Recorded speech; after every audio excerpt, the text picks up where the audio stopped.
Mon frère a dit, quand je suis rentré à la maison pour la fête du Nouvel An, cette année, c'est seulement pour la vraie famille. À l'instant où il a fini, maman a pris l'assiette juste devant moi, l'a vidée dans la gamelle du Labrador, et a dit, personne ne t'accueille ici. Je me suis levé en silence, je suis sorti, et cette même nuit, j'ai gelé tous les comptes. La tarte aux pommes a embué la vitre de la voiture de location alors que j'entrais dans le club de golf de Cannes-Mougins. Je m'appelle Chloé Morin, j'ai 30 ans, et je venais d'atterrir de Paris pour préparer le dîner de la fête des pères. Je suis sorti avec la tarte, j'ai traversé la terrasse, et mon frère a levé les yeux du grill. Cette année, c'est seulement la famille proche, a-t-il annoncé, sa voix couvrant le grésillement. Ma mère a attrapé le faux filet qui m'était destiné, l'a raclé directement dans la gamelle du Labrador, et a dit, personne ne t'attendait. Le chien s'est jeté dessus. J'ai posé la tarte, j'ai fait demi-tour et je suis retourné à la voiture. Et cette nuit-là, j'ai gelé absolument tous les virements. Si votre propre famille a déjà donné votre place à table au chien, abonnez-vous et dites-moi de quelle région vous venez dans les commentaires. Je les lis absolument tous. Le gravier crissait sous mes pneus alors que je faisais marche arrière. Le son grinçait comme des dents sur un os, chaque éclat me tirant plus loin de la maison que je n'appellerai plus jamais chez moi. Les phares ont balayé la rue déserte, puis ont baissé d'intensité alors que je tournais vers la route d'accès à l'autoroute. 20 minutes plus tard, l'enseigne de l'auberge brillait devant moi. Chambre libre en rose vibrant, la lettre E, clignotant comme un avertissement. Je me suis garé à la place numéro 12, j'ai coupé le moteur et je suis resté assise dans le silence soudain. L'horloge du tableau de bord indiquait 23h47. Mon téléphone a vibré une fois, numéro inconnu. Je l'ai ignoré. Une autre vibration, puis une troisième. J'ai attrapé le sac de sport sur le siège passager, j'ai claqué la portière et je suis entré. Le réceptionniste a à peine levé les yeux. Une chambre simple. En espèces, ai-je dit, en faisant glisser 3 billets de 20 € sur le comptoir. Il m'a tendu une carte clé sans un mot. Chambre 108, rez-de-chaussée, au fond du couloir. Parfait. À l'intérieur, l'air sentait l'eau de Javel et la vieille fumée. J'ai laissé tomber le sac, j'ai verrouillé la porte, mis la chaîne, puis j'ai calé une chaise sous la poignée par précaution. Ce n'est qu'alors que je me suis assise sur le bord du lit et que j'ai sorti mon téléphone. L'icône de l'application bancaire me fixait comme une accusation. Je l'ai touché. Les transactions de la carte commune se sont chargées en ordre inverse. En tête, 1100 €, renouvellement de l'adhésion annuelle au club de golf de Cannes-Mougins. Le nom d'Antoine dans les notes. Ensuite, 750 €, le cellier d'exception, caisse de 18 bouteilles de Bordeaux. Les initiales de Martine. Puis, 550 €, maison de la viande, lot de faux filets, 12 pièces. L'étiquette vétérinaire de Sultan scannée comme preuve de livraison. Tout avait été débité aujourd'hui. Tout depuis la carte que j'avais laissée dans le tiroir de la cuisine. Mon pouce a survolé le bouton, gelé. Pas encore. Je devais d'abord voir l'étendue des dégâts. J'ai fait défiler plus bas. 300 €, une course en VTC pour le club. 170 €, nettoyage à sec pour des poils de chien sur du cachemire. 90 €, jouets à mâcher pour animaux en forme de carte de crédit. Chaque ligne était un rappel de qui payait pour leur version de la famille. Le téléphone a sonné de nouveau. Cette fois, l'identifiant de l'appelant affichait « Georges ». J'ai répondu à la deuxième sonnerie. « Chloé ?» Sa voix craquait comme des feuilles mortes. « Où es-tu » ? « Dans une auberge près de la Huy, ai-je dit, près de l'aéroport. » Une longue pause, puis plus doucement, « Ils n'ont pas remarqué que tu étais parti. » J'ai fermé les yeux. « Ça ne m'étonne pas, ils sont toujours en train de manger, » a-t-il continué. Didier a coupé la tarte. Martine a donné les restes à Sultan directement depuis le plat. Antoine est sur son téléphone, il rit à propos d'un appel avec un investisseur demain. Aucun d'eux n'a levé les yeux quand la porte s'est refermée derrière toi. J'ai ravalé la boule que j'avais dans la gorge. Bien. Tu vas bien ? Non, le mot est sorti d'une voix ferme. Mais ça ira. Un autre silence. Je pouvais entendre la télévision en arrière-plan chez lui, un vieux western, le volume bas. J'ai vu les débits, a-t-il finalement dit. Sur mon relevé aussi. La commande de viande est passée par le compte familial. Je sais. Je suis désolé, ma petite. J'aurais dû les arrêter. Je l'ai interrompu gentiment. Tu m'avais prévenu. Je n'ai pas écouté. Il a soupiré. Et maintenant, que va-t-il se passer? Maintenant, je finis ce que j'ai commencé. J'ai fixé l'écran, les 3 transactions flagrantes brillant toujours. Je l'ai tout. Récupérer ce qui est à moi. Qu'ils se débrouillent pour payer leur propre faux filet. Georges a eu un petit rire, un son rouillé. C'est bien ma fille. Je t'appelle demain, ai-je dit. La porte est ouverte si tu as besoin. La ligne a été coupée. J'ai posé le téléphone face contre la table. La climatisation de la chambre s'est mise en marche avec un cliquetis, soufflant de l'air froid sur mes doigts. Dehors, un semi-remorque est passé en trombe sur l'autoroute, le son s'estompant dans la nuit avec l'effet Doppler. J'ai rouvert l'application, le doigt stable cette fois, et j'ai commencé à rédiger les restrictions, un compte à la fois. Toujours en fixant les débits, Chloé a appelé Manon. Manon a décroché à la première sonnerie. L'écran de l'appel vidéo s'est allumé, révélant le visage de sa meilleure amie, encadré par un chignon décoiffé et la lueur d'un ordinateur portable dans un grand immeuble parisien. Les yeux de Manon se sont plissés instantanément. Tu as une mine affreuse. Qu'est-ce qu'ils ont fait cette fois? Chloé a expiré, la voix plate. Le fonds de la jeune pousse d'Antoine. 140 000 €. Il est lié à 3 comptes joints auxquels j'ai encore accès. Il faut que ça disparaisse ce soir. Manon n'a pas scié. Partage d'écran. Maintenant. Chloé a appuyé sur le bouton, et son tableau de bord bancaire est apparu entre elles comme une preuve au tribunal. Manon s'est penchée, scrutant les soldes. Premièrement, le compte d'exploitation, 85 000. Deuxièmement, la réserve, 38. Troisièmement, la ligne de crédit, 16 000 d'avance de fonds disponibles. On gèle les 3, puis on retire l'allocation de démarrage avant qu'il ne se réveille. Ses doigts volaient sur son propre clavier. Je me connecte au portail administrateur que tu m'as donné l'année dernière.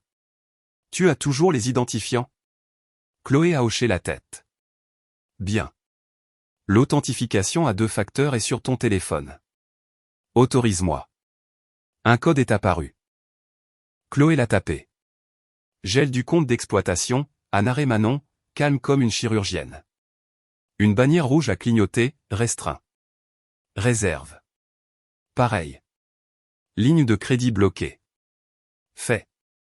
Ils ne peuvent pas toucher un centime sans ton approbation.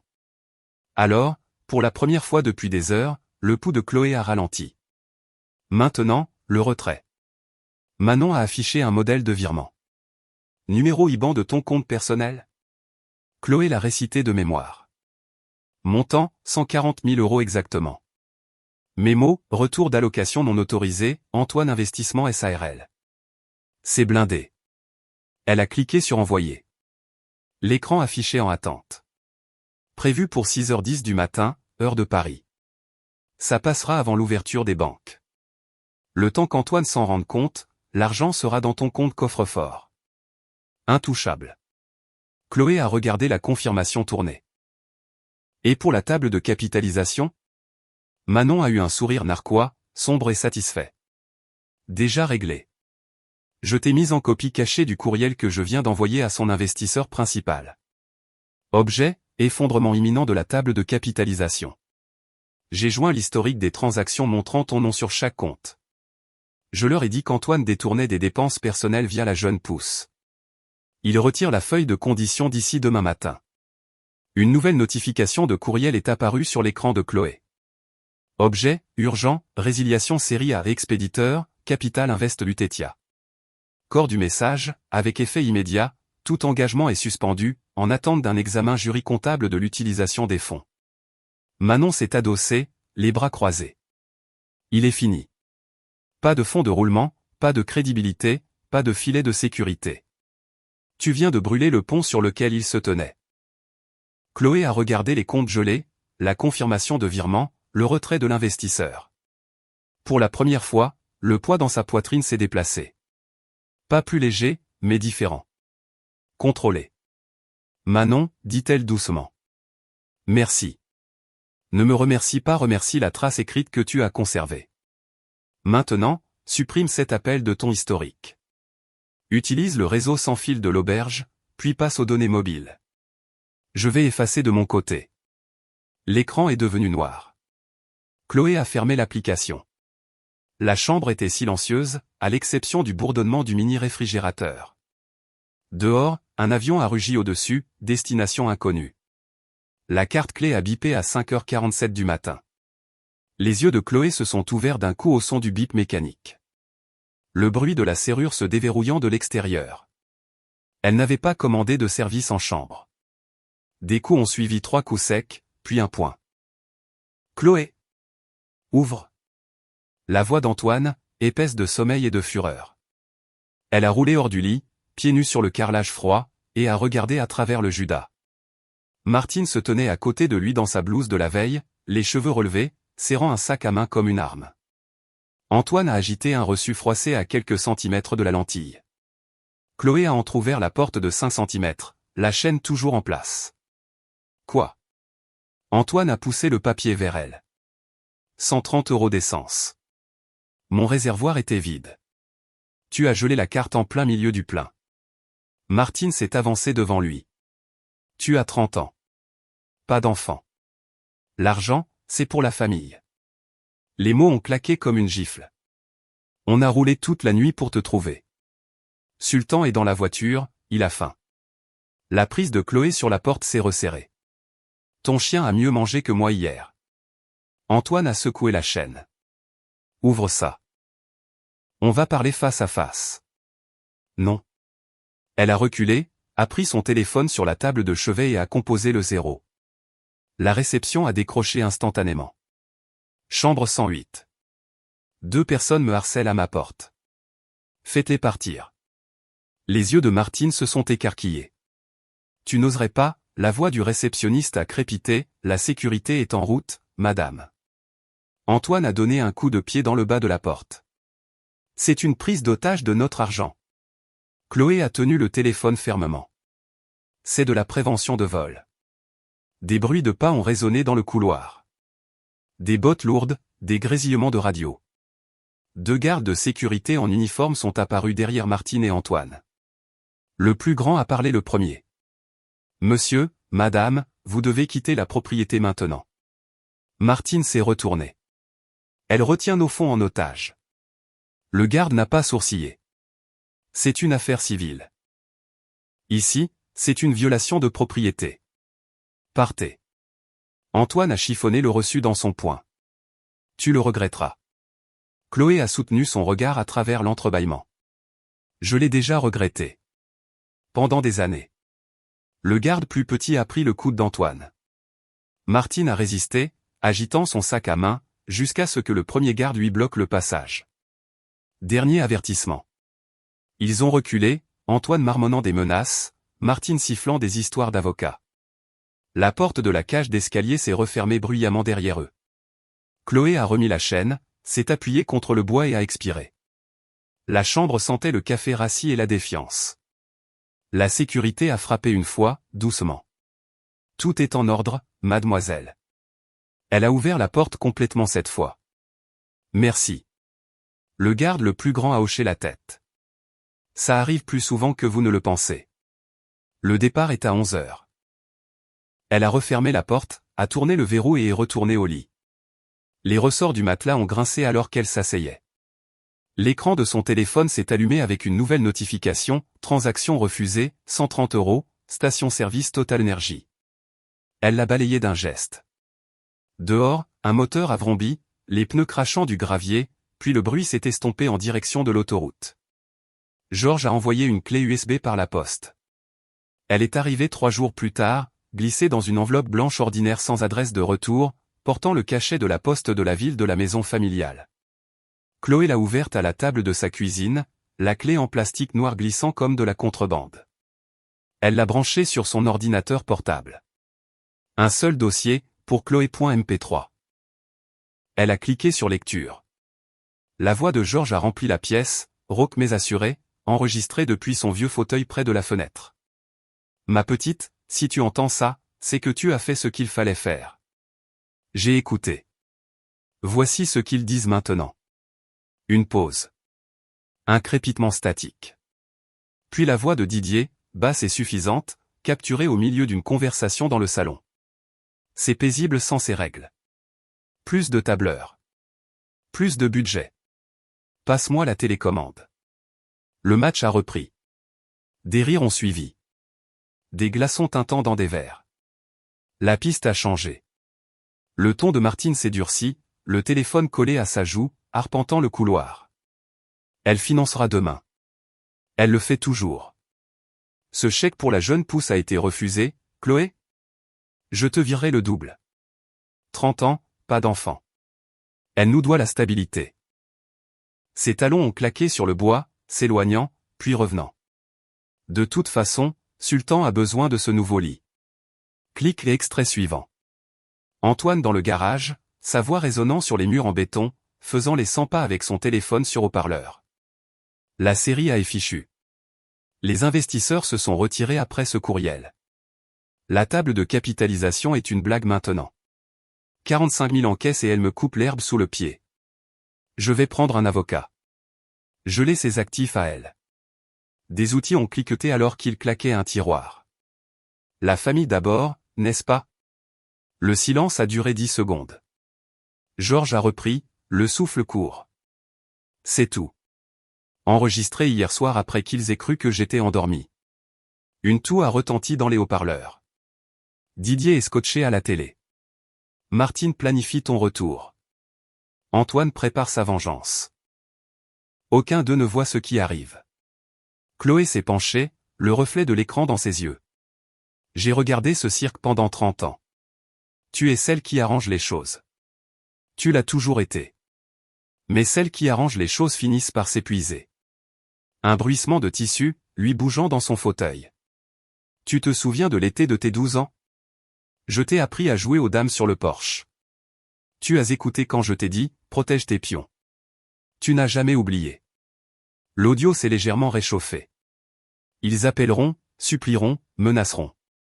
Ne réponds pas. Tu as construit ton propre échiquier maintenant. Un léger sourire dans son ton. Fier de toi, ma petite. Une dernière pause. Encore une chose. La clé de la boîte aux lettres est sous le paillasson. Passe quand tu seras prête. La porte est à toi. Fin du fichier. Chloé a éjecté la clé, l'a glissée dans sa poche. L'enveloppe reposait à plat sur la table, l'étiquette d'adresse se décollant sur le bord. Elle s'est levée, s'est versé un café noir, sans sucré à regarder par la fenêtre la rue déserte. 2 rues plus loin, un camion de la poste est passé en grondant, routinier comme toujours. Son téléphone est resté silencieux. Pas de texto, pas de messages vocaux. Le calme semblait mérité. Elle est retournée à l'ordinateur, a copié le fichier dans un dossier sécurisé, puis a supprimé l'original de la clé. Sauvegarde terminée. Les mots de Georges tournaient en boucle dans son esprit, non pas comme un écho, mais comme une encre. Dehors, le vent s'est levé, faisant cliqueter les stores. Chloé s'est rassise, le pouce traçant le bord de la clé. L'aisance de Didier. La certitude de Martine. La rage d'Antoine. Chaque voix était un fil qu'elle avait coupé net. La dernière phrase de Georges rejouée en silence, « Tu es la seule qui ait jamais écouté ». Elle a hoché la tête à la pièce vide. Pour la première fois depuis des années, les mots semblaient vrais. Une notification de virement instantané à 1h03 du matin. Elle a brillé sur le téléphone de Chloé, perçant l'obscurité de l'appartement. Envoyé à Martine. Montant demandé, 2400 €. Mémo, prolongation d'urgence à l'auberge. Rupture de canalisation.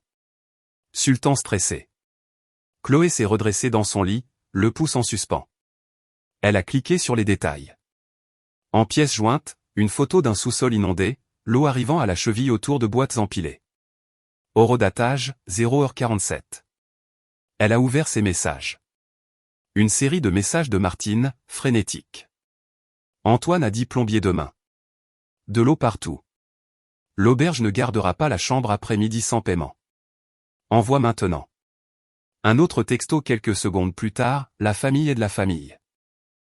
Chloé a fait défiler plus loin. Plus tôt dans la soirée, Antoine avait posté sur les réseaux sociaux un selfie dans un bar. Légende, affaire en attente, verre pour moi. Lieu identifié, salon du centre-ville, 2 heures avant la rupture. Elle a ouvert l'application bancaire, a navigué jusqu'à l'historique des virements. Dernier envoi, 0, depuis le gel. Demande reçue, celle-ci uniquement. La photo de la canalisation, zoomée, de l'eau claire, pas de débris, pas de fissure visible sur le tuyau. Un tuyau d'arrosage était enroulé à proximité, le robinet ouvert. Chloé a expiré brusquement. Elle a initié un nouveau virement. Montant, 45 €. Destinataire, Martine. Champ mémo, coût du faux filet que Sultan a mangé. Elle a cliqué sur envoyer. Confirmation a clignoté. Livré. Son téléphone a explosé immédiatement. Martine appelait. Chloé a refusé. L'icône de la messagerie vocale est apparue. Elle ne l'a pas écouté. Une avalanche de textos a suivi. 45 €? Tu es sérieuse? Puis, c'est cruel.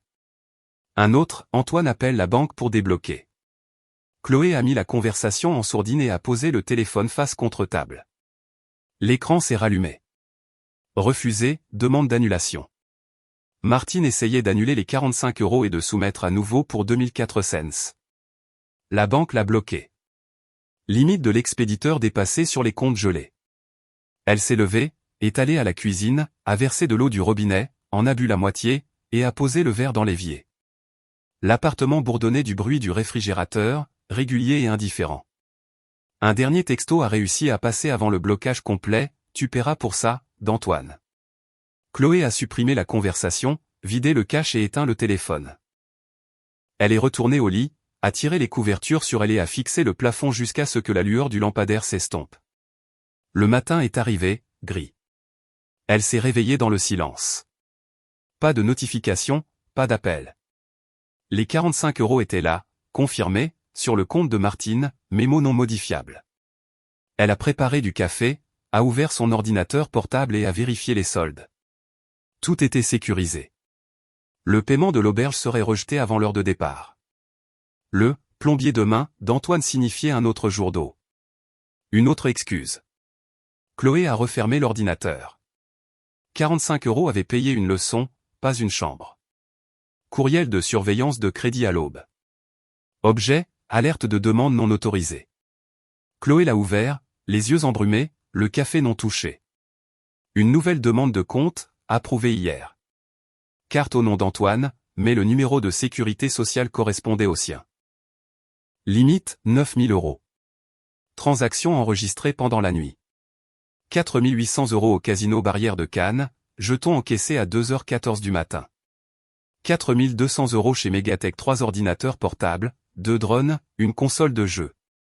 Adresse de livraison, l'ancienne maison familiale. Elle a transféré le courriel à Manon avec une seule ligne, il passe à la vitesse supérieure. Manon a répondu en 30 secondes. Je m'en occupe. Contestation déposée auprès de l'émetteur. Plainte à la police ensuite. Rejoins-moi au commissariat central, 9 h du matin. Chloé s'est habillée rapidement, Jean, blazer, pas de bijoux. Elle a imprimé le rapport de surveillance, les relevés de transaction et sa pièce d'identité. Le trajet jusqu'au poste a duré 12 minutes. Manon attendait dehors, un dossier à la main. À l'intérieur, l'inspecteur a pris leur déposition. Manon a exposé la chronologie, compte gelé, fonds de démarrage restitué, rejet de virement, usurpation d'identité en représailles. Il a utilisé ces données gelées pour ouvrir ce compte, a-t-elle dit. L'officier a hoché la tête, a tapé. Plainte pour fraude déposée. Un numéro de dossier a été attribué. Il a fait glisser un formulaire. Demande d'ordonnance restrictive. Bureau du greffier civil, salle 204. Chloé l'a rempli à l'encre noire. Motif, harcèlement financier, usurpation d'identité, menace crédible de préjudice supplémentaire. Elle a signé en bas. Daté. Ordonnance temporaire accordée sur le champ, a signifié dans les 48 heures. Manon a parcouru le document. Il ne peut pas s'approcher à moins de 150 mètres. Aucun contact. Aucun nouveau compte à ton nom. Chloé a mis sa copie dans sa poche. La banque est déjà en train d'annuler les débits. En cours. Le casino retient les jetons. Le matériel électronique est signalé pour retour. Antoine est responsable des deux. Elles sont sorties dans le couloir. Les néons bourdonnaient au-dessus d'elle. Manon a vérifié son téléphone. L'émetteur a confirmé la fermeture du compte. Solde à 0. Alerte de fraude permanente sur ton crédit. Chloé s'est appuyée contre le mur. Il pensait que ça me briserait. Ça l'a brisé lui, a dit Manon. La police frappera à sa porte avant midi. L'ordonnance sera signifiée avec le rapport. Elles sont sorties ensemble. Le soleil du matin découpait nettement le parking. Le téléphone de Chloé a vibré. Alerte bancaire, annulation terminée. 9 000 € crédités. Elle a montré l'écran à Manon. Le nettoyage commence maintenant. Manon a eu un sourire fin. Et se terminera avec 8 menottés s'il essaie encore. Chloé a hoché la tête, est montée dans sa voiture et est rentrée chez elle, l'ordonnance restrictive soigneusement pliée dans la boîte à gants. Les feuilles d'automne raclaient les trottoirs de Paris. Chloé est passée devant l'ancienne maison en se rendant à la station de métro. Un panneau rouge de saisie immobilière était planté sur la pelouse, des lettres audacieuses criant « Vente aux enchères le 15 novembre ». L'herbe était devenue brune, non tondue depuis l'été. Elle s'est arrêtée sur le trottoir. L'avis de dissolution de la SARL d'Antoine était scotché à la boîte aux lettres, un sceau de l'État apposé dessus. Date d'effet, il y a 2 semaines. Pas d'actif, pas de passif, pas d'avenir. Son téléphone a vibré. Confirmation de livraison, colis de Georges. Elle a changé de direction pour se rendre au bureau de poste voisin. L'employé lui a remis une petite boîte, l'écriture tremblante sur l'étiquette. À l'intérieur se trouvait la vieille gamelle en acier inoxydable de Sultan, lourde d'années d'utilisation, un léger cercle de graisse encore visible. Un mot était glissé dessous. Il n'en aura plus besoin. Je pensais que tu devrais avoir la dernière pièce. Chloé a tracé le bord avec son doigt. Le métal était froid, lourd de souvenirs. Elle a glissé le mot dans sa poche, la gamelle dans son sac, et a continué vers le métro. Ce soir-là, dans son nouvel appartement surplombant la Seine, elle a ouvert son journal. La plume stable, elle a écrit « Portefeuille rééquilibré ». Position, 0. Elle l'a souligné 2 fois. Compte séparé. Investissement déplacé. Crédit impeccable. Rien de joint. Aucun risque partagé. Le panneau de saisie lui est revenu en mémoire. La maison, la gamelle du chien, la société dissoute.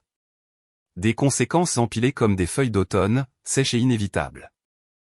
Le paquet de Georges était sur le comptoir, la gamelle reflétant la lumière du plafonnier. Elle l'a soulevé une fois de plus, puis l'a placé dans un tiroir. Ni un déchet, ni un trésor, juste une façon de tourner la page. Dehors, le vent faisait cliqueter les fenêtres. Chloé a fermé le journal, l'a mis de côté. La famille n'est pas un moyen de pression. Elle a éteint la lampe. La ville bourdonnait en dessous, indifférente et vivante.